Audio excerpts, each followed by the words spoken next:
ان اللہ و ملائکتہ یصلون علی النبی یا ایہا الذین آمنوا صلوا علیہ وسلموا تسلیما۔ السلام علیکم ورحمۃ اللہ وبرکاتہ۔ ناظرین، پیارے آقا صلی اللہ علیہ وسلم فرماتے ہیں کہ بڑھاپے میں رمضان المبارک میں کیے جانے والے 3 اعمال ایسے ہیں جو اللہ رب العزت کو بہت زیادہ پسند ہیں کہ جن سے اللہ تبارک و تعالی اس بوڑھے سے راضی اور خوش ہو جاتا ہے اور ان کو مرتے وقت کلمہ نصیب فرماتا ہے۔ ناظرین، انسانی زندگی کے 3 حصے ہیں: بچپن، جوانی اور بڑھاپا، اور عموماً انسان کا بچپن کھیل کود میں گزر جاتا ہے۔ جوانی میں وہ کہتا ہے کہ مجھے کچھ بننا ہے، کچھ کرنا ہے، جبکہ بڑھاپے میں انسان مختلف بیماریوں اور جسم کی کمزوری کی وجہ سے بے بس ہو جاتا ہے، اور ایسے موقع پر اسے پیار و محبت، آرام و سکون اور دیکھ بھال کی ضرورت ہوتی ہے۔ دین اسلام نے جہاں نماز، روزہ، زکوٰۃ، حج اور دیگر معاملات میں ہماری شرعی رہنمائی فرمائی ہے، وہیں بوڑھوں کے مقام اور مرتبے اور ان کے ساتھ کس طرح سلوک کرنا ہے،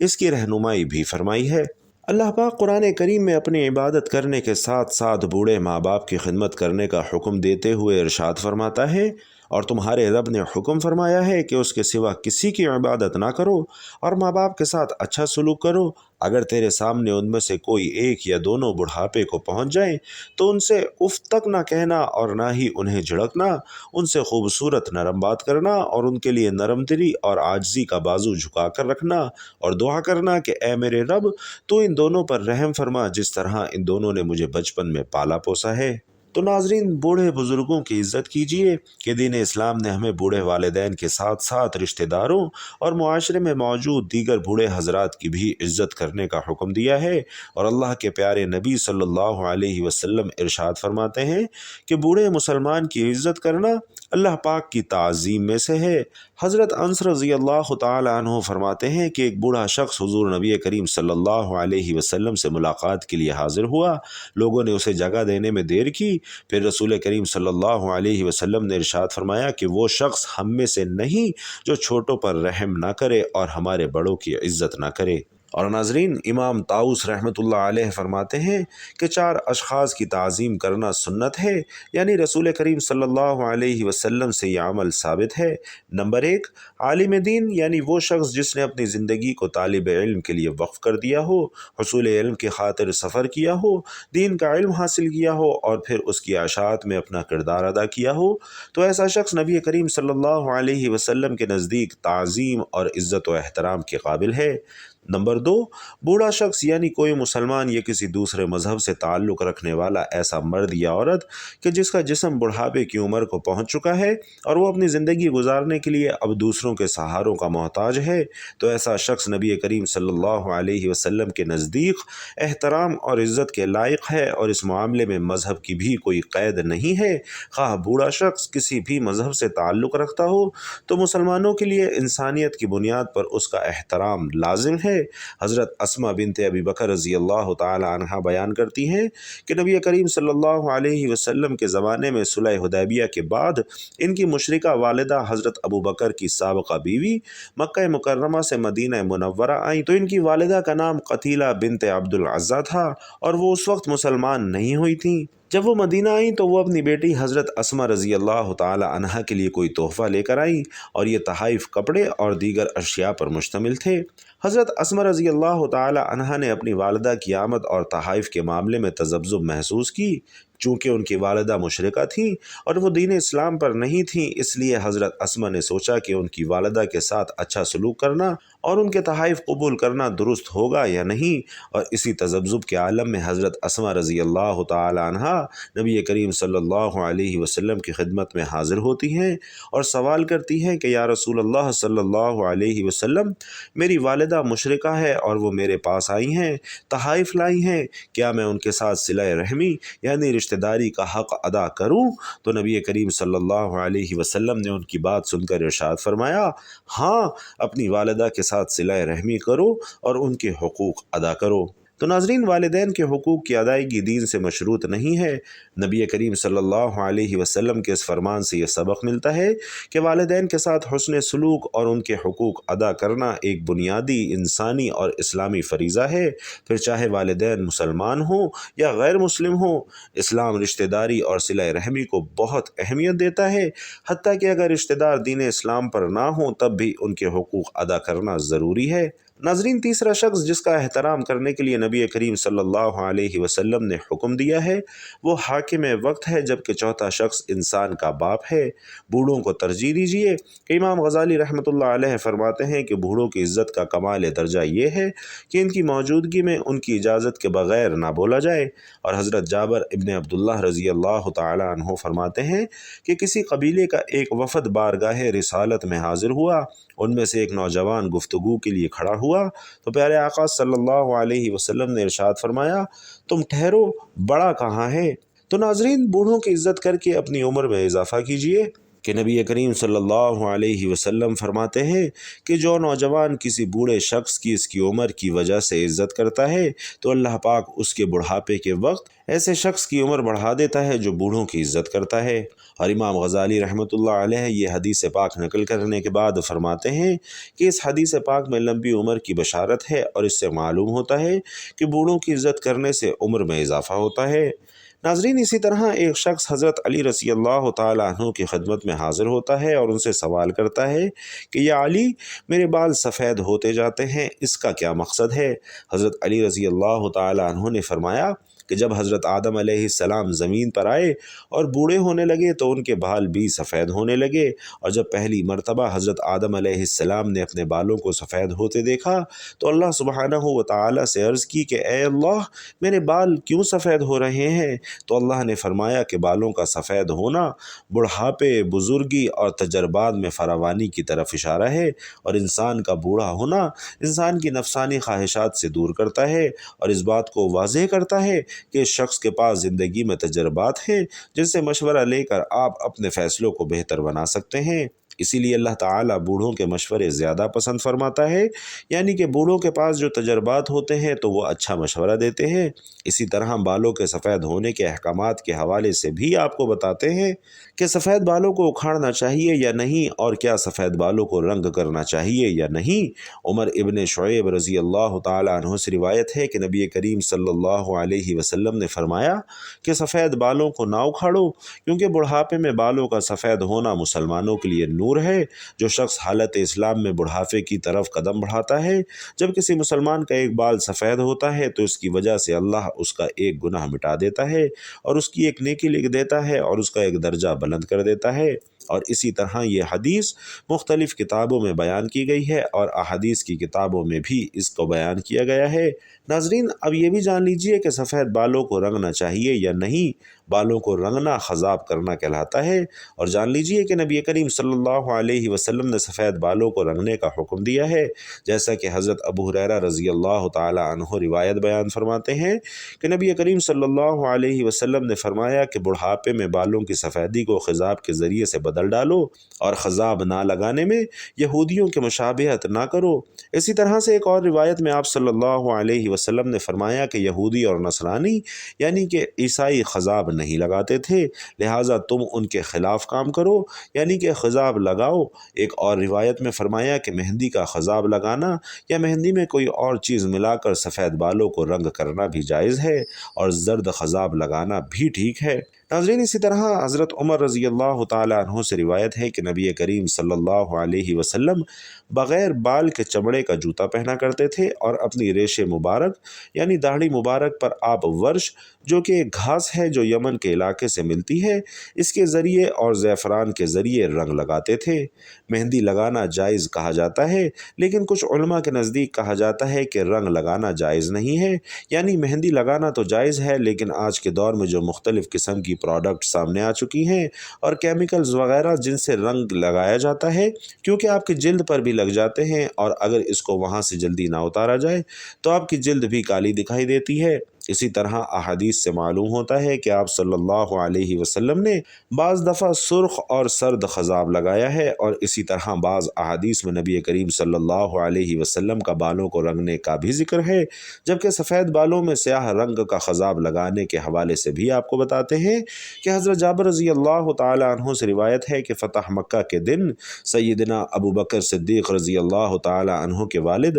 ابو قحافہ کو لایا گیا۔ ان کے سر اور داڑھی کے بال بالکل سفید تھے، تو نبی کریم صلی اللہ علیہ وسلم نے فرمایا کہ اس کا رنگ بدلو اور کالے رنگ سے بچو۔ اسی طرح ایک اور حدیث ہے کہ سیدنا عبداللہ ابن عباس رضی اللہ تعالی عنہ سے روایت ہے کہ حضور علیہ الصلاۃ والسلام فرماتے کہ ایسی قومیں وقت آخر میں آئیں گی جو کبوتر کی پپوتوں کی طرح کالے رنگ کا خضاب کریں گی اور وہ جنت کی خوشبو تک نہ پائیں گی۔ تو ناظرین، اس سے یہ واضح ہوتا ہے کہ کالا رنگ نہیں کرنا چاہیے، جبکہ مختلف رنگ کی مہندی وغیرہ لگائی جا سکتی ہے۔ اور حضرت سیدنا ابن عمر رضی اللہ تعالی عنہ سے روایت ہے کہ رسول اللہ صلی اللہ علیہ وسلم نے غزہ منع کیا ہے، اور غزہ کے 4 اقسام ہیں، جن میں سے سب سے پہلی قسم یہ ہے کہ سر کے سارے بال نہ منڈوانا، بلکہ جگہ جگہ سے پھٹے ہوئے بادلوں کی طرح ٹکڑوں میں منڈوانا، جبکہ دوسری قسم درمیان سے سر کے بال منڈوانا اور اطراف سے بال چھوڑ دینا ہے۔ تیسری قسم یہ ہے کہ اطراف سے بال منڈوانا جبکہ سر کے درمیان سے چھوڑ دینا، جبکہ چوتھی قسم یہ ہے کہ سر کے آگے سے بال منڈوانا اور پیچھے سے چھوڑ دینا، جیسا کہ آج کل مختلف فیشنز اور مختلف اسٹائلز دیکھتے ہیں جو کہ مغرب سے ہمارے معاشرے میں آتے ہیں، تو ناظرین کرام ان سے منع فرمایا گیا ہے۔ علامہ ابن تیمیہ رحمۃ اللہ علیہ فرماتے ہیں کہ عدل و انصاف قائم کرنے کے لیے اللہ اور اس کے رسول صلی اللہ علیہ وسلم کی کمال صحبت اور شفقت سے انسانی جسم میں بھی عدل کا خیال رکھا کریں کہ سر کا کچھ حصہ منڈوا کر اور کچھ حصہ ترک کر کے سر کے ساتھ ناانصافی نہ کی جائے، بالوں سے کچھ حصہ سر کا ننگا کر دیا جائے اور کچھ حصہ ڈھانپ دیا جائے تو یہ ظلم ہے۔ اسی طرح سے سیدنا ابن عمر رضی اللہ تعالی عنہ سے روایت ہے کہ نبی کریم صلی اللہ علیہ وسلم نے ایک بچے کو دیکھا کہ اس کے سر کا کچھ حصہ کٹا ہوا تھا اور کچھ حصہ چھوڑا ہوا تھا۔ آپ صلی اللہ علیہ وسلم نے انہیں ایسا کرنے سے روکا اور فرمایا کہ یا تو سارا سر منڈواؤ یا پھر سارا چھوڑ دو، اور نبی کریم صلی اللہ علیہ وسلم کے اس حکم میں بچے، جوان، بوڑھے سارے لوگ ہی شامل ہیں۔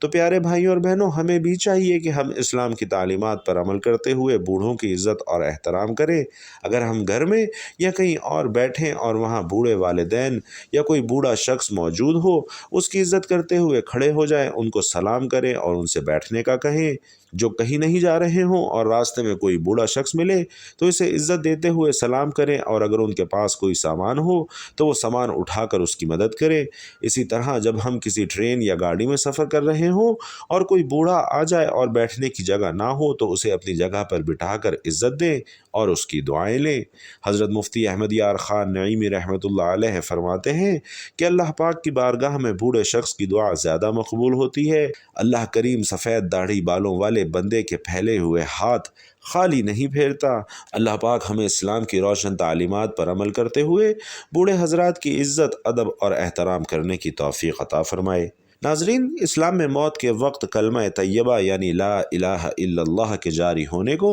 بہترین انجام کی علامت سمجھا جاتا ہے، اور اس حوالے سے نبی کریم صلی اللہ علیہ وسلم کی احادیث اور اسلامی کتب میں مختلف روایات موجود ہیں، اور فرمایا گیا ہے کہ نبی کریم صلی اللہ علیہ وسلم نے فرمایا کہ بوڑھوں کے چند اعمال ایسے ہیں کہ جن کی زندگی سے اللہ راضی ہوا اور ان کو مرتے وقت کلمہ پڑھنا نصیب ہوا۔ ان خوش نصیب بوڑھوں میں سب سے پہلے نمبر پر وہ لوگ ہیں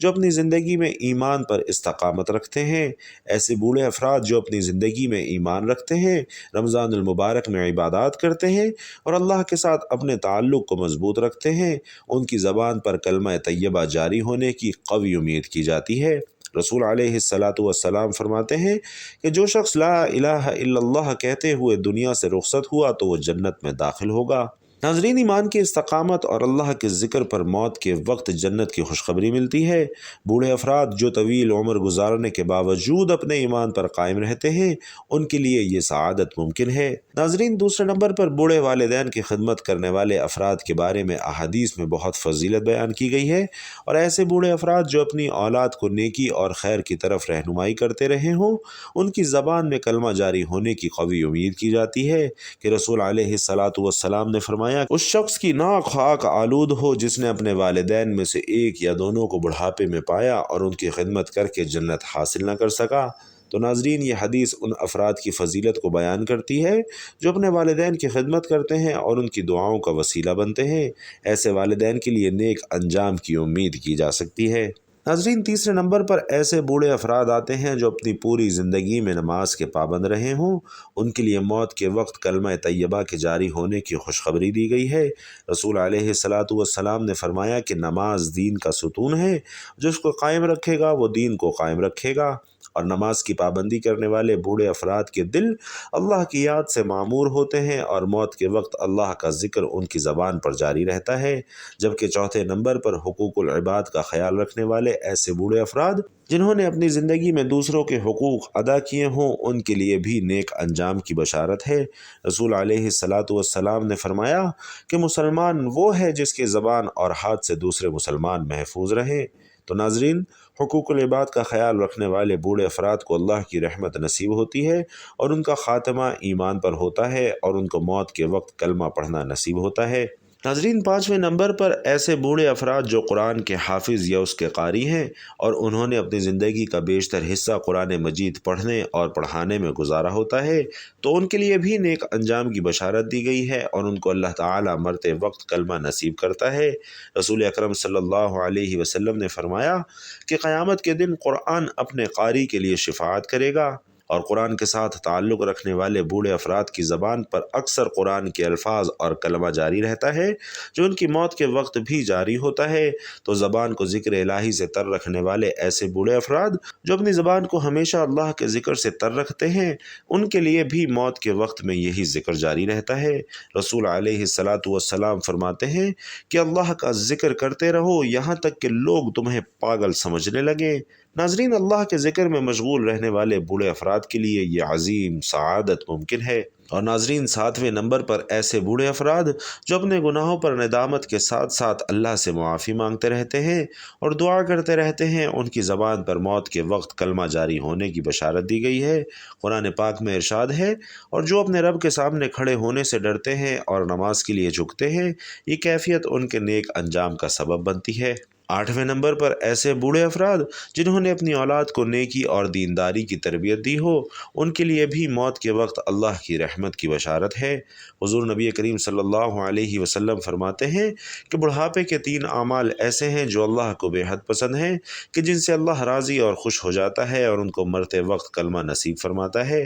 تو ناظرین، رمضان المبارک بابرکت مہینہ ہے جس میں اللہ تعالیٰ کی رحمت، مغفرت اور جہنم سے نجات کے دروازے کھول دیے جاتے ہیں۔ اس مہینے میں بخشش حاصل کرنے کے لیے درج ذیل 3 اعمال انتہائی اہم ہیں۔ نمبر 1، توبہ اور استغفار، کہ رمضان میں سچے دل سے اپنے گناہوں کی معافی مانگنا اور اللہ سے توبہ کرنا بہترین عمل ہے۔ نبی کریم صلی اللہ علیہ وسلم فرماتے ہیں کہ جو شخص رمضان میں ایمان کے ساتھ اور ثواب کی نیت سے قیام کرتا ہے، اس کے پچھلے گناہ معاف کر دیے جاتے ہیں۔ لہٰذا اس مبارک مہینے میں استغفار کی کثرت کیجیے، خاص طور پر یہ دعا پڑھتے رہیے، استغفر اللہ الذی لا الہ الا هو الحی القیوم واتوب الیہ۔ اور ناظرین، دوسرے نمبر پر قرآن کی تلاوت اور دعا کا اہتمام ہے کہ رمضان قرآن کا مہینہ ہے، اس میں زیادہ سے زیادہ تلاوت کریں، دعائیں مانگیں، خاص طور پر افطار کے وقت اور سحری کے لمحات میں خاص دعائیں کیجیے۔ حضور نبی کریم صلی اللہ علیہ وسلم فرماتے ہیں کہ 3 لوگوں کی دعا رد نہیں کی جاتی: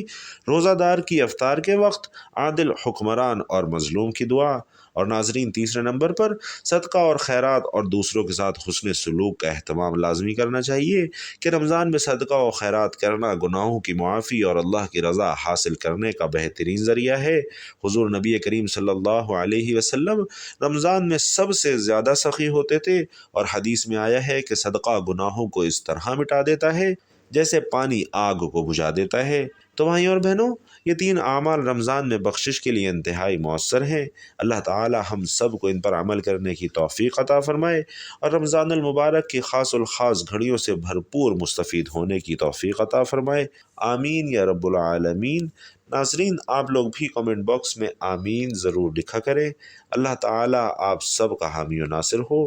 آمین۔ السلام علیکم ورحمۃ اللہ وبرکاتہ۔